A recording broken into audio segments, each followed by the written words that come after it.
számtalan hely, ami szebb és jobb a mi földünknél. Lehet létezik ő is, aki többre képes az embernél.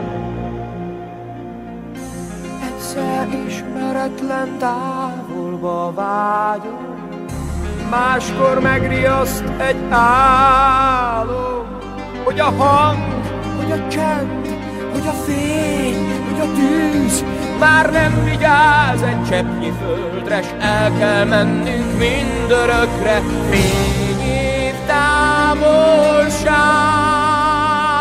csak hallgatom, csak bámulom. Zengő fényország, hogy láss csodát egy életen át. Nézem tisztaságát, mégsem értem, hallom hangjait, és el nem érem. Ott a tenger, itt az én majom. Hát itt ez a hely, amit sokszor boldogan elhagynék, és itt ez az élet, amit sokszor nem nagyon értünk még.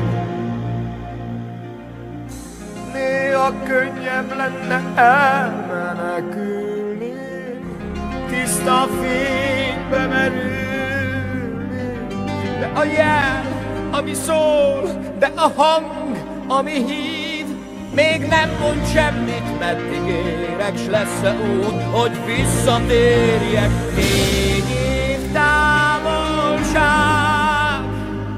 csak hallgatom, csak bámulom. Zengő fényország,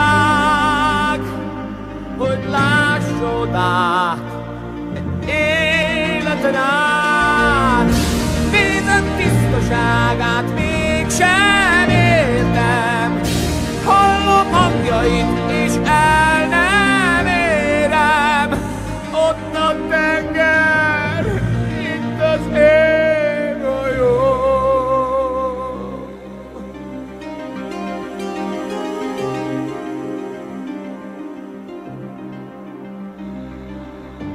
Nekem itt van dolgom, nekem itt vannak álmaim.